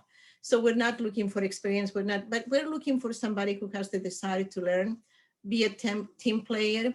If you've participated on any on-campus activity, leadership activities, I like to look at that. It's important because as you grow in your professional career, that experience becomes very valuable. We talked earlier today with some panelists, and some of them mentioned that they work in audit and real estate with real estate clients, tax with all sorts of clients, international. We had a panelist from the corporate sector. Could you talk a little bit about maybe some of the exciting industries that your clients are involved in? Well, I've specialized in nonprofit, so it's and among the not-for-profit organizations that I service, I have a pretty large church in New York. I am DC Metro based. Actually, in 2 weeks I'm gonna be going and live in New York for the next 8 weeks. So I have rented my apartment already. So it's I'm telling you, it's pretty exciting at every age. I always think it cannot get better, but it does get better. I have a museum. I have an arm of the parks. And one of the things about working with exempt organizations, they are a business, but it's the program services. And they are great highlights. I met Alan Greenspan, which was, on the Federal Reserve Board. And I was struck when I walked into, it was the Rockefeller home, because he supported one of the charities that they were my client. But I had to pretend that it was normal just to see him. So I just shook his hand. I said, "Oh, very nice meeting you." And I felt like saying, "Can I take a selfie?" But I control my So it's the opportunities that, being able to, being an accountant and the profession itself gave me are unlimited. And I am extremely grateful. I went to Guatemala, I went to El Salvador, and those were all USAID funding projects that I needed to go and audit. So local firm, at the time I was in a local firm, it gave me the opportunity. So don't focus, again, focus on that, life is a journey, not a destination. If you start small or big, the opportunities are unlimited. And it's, really up to you how you're going to forge your future. It's pretty. Oh, I'm sorry. No, it's pretty exciting what, the profession can bring to you. And we were talking with panelists earlier today, and they were saying sometimes even, people at firms will move on to corporations and, go in-house, so to speak, and then maybe come back to public accounting, that there is opportunity for movement. One of the questions my students always ask me, am I going to be stuck at a desk all day? I'm like, no, you're going to have a lot of interaction. It's not like, as you were saying earlier, with the visor. No, it's very social. Yeah, and actually communication skills is very important, because our position is of service. So if you're going to go and be the accountant for, the organization, the company, your clients are going to be all of the stakeholders. It's going to be the owners, it's going to be the board. So we service. If you're going to be an audit, you need to communicate with the client, gather that information, and then document on the work paper. So communication is such a skill. I still remember my managerial accounting and my Mason professor. By the way, I graduated from Mason. My Mason professor, he said, we're going to communicate the entire semester via memos.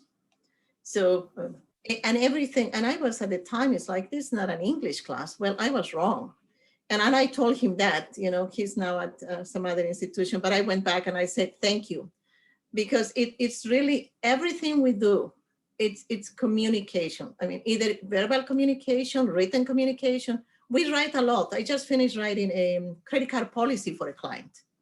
I mean, we write it all. We write accounting manuals. We write finance manuals. So those English classes are very handy, but we write a lot. So communication skills. And if you can get in front of people, classroom, if you can join a club to be able to participate, your public speaking skills, go for it. Students, I just want to welcome you to also ask Jenny any questions you may have. This is kind of like our own little breakout room in here. Would anyone like to ask a question? Or sometimes they're shy and I'm not, so I keep asking questions, but anyone would like to ask a question? There's your opportunity, go for it. All right, I'm gonna just keep going and asking the questions. That's why they have me do this, because I'll just ask about anything. And I have several students actually during my class today say, hey, could you ask this question? Could you ask that question? So what do you find most rewarding about your career? One of the things that has been very rewarding has been the opportunities that the profession has given to me and the opportunities of service.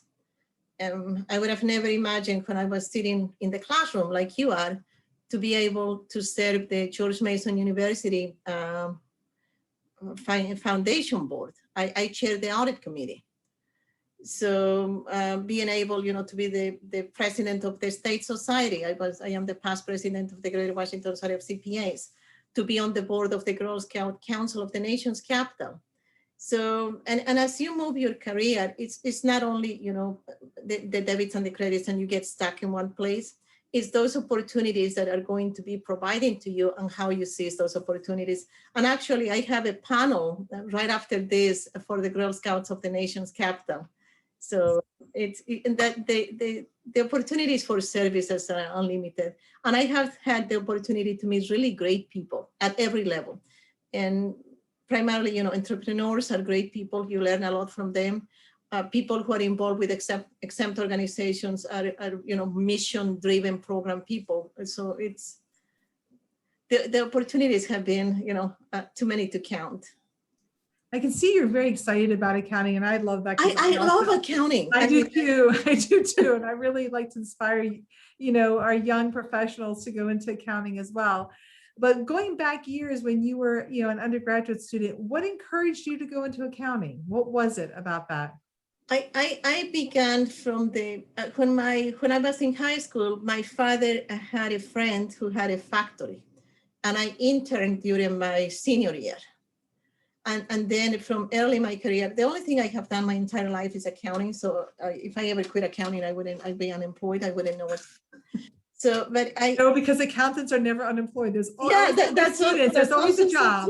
They're never unemployed.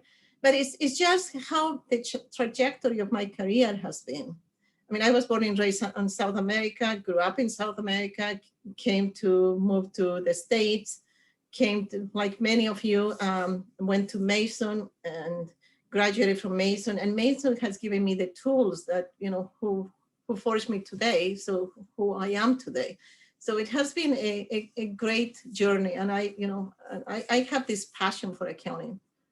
It's just, everything that I am or everything that I continue to achieve to be, it's thanks to accounting. Well, it's a great skill. And I tell students, you really want to see the nuts and bolts of a company. You can't get any closer to anything other, than accounting. Let me ask you just kind of like a piggyback on something you just said a moment ago. You mentioned you came from South America. Sometimes I have students that say, hey, I'm fluent in another language.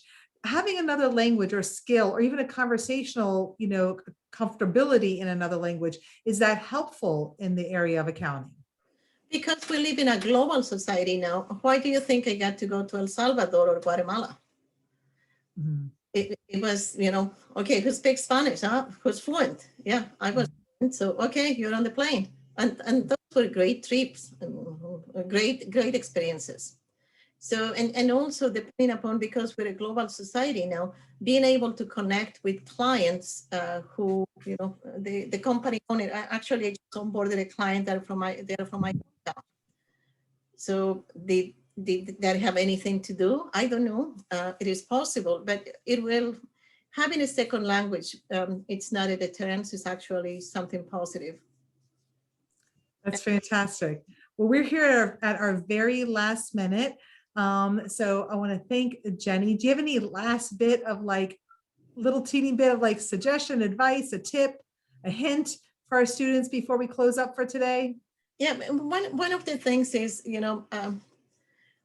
if you focus, if you work hard, if you, keeping your grades it's an important task, because otherwise it's going to help you to find the job, because many of us are looking, if they have very low GPAs, we're always hesitant. And that's the first area where the cuts are made. But just as I said before, life is a journey, not a destination. And to each one of you, enjoy your journey. Very good luck, and hope to see you. Hope we'll go back to normal, and next year we can do a person-to-person session.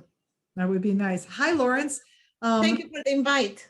Thank you very much, Jenny. Lawrence, would you like to add anything before we close up for today? I just wanted to say thank you for having me. It's a pleasure meeting everybody.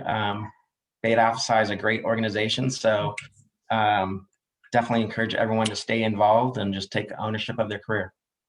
Absolutely. This is a great time. We want to encourage our students not to focus on what's going on right now, because this time will pass. Look down the road, stay encouraged and look down the road and enthusiastic. Well, students, I want to thank you for joining us today, and thank you to our amazing panelists. I mean, we had a great round of panelists. This was fantastic. I learned a lot today myself. It's been amazing. Students, if you have any questions, or if you would like to connect with any one of our panelists, or have questions about your resume, your LinkedIn page, how to chart out the rest of your classes, career services, please reach out to career services. They are a fantastic group of people, and they're here to support you. We're all here to support you.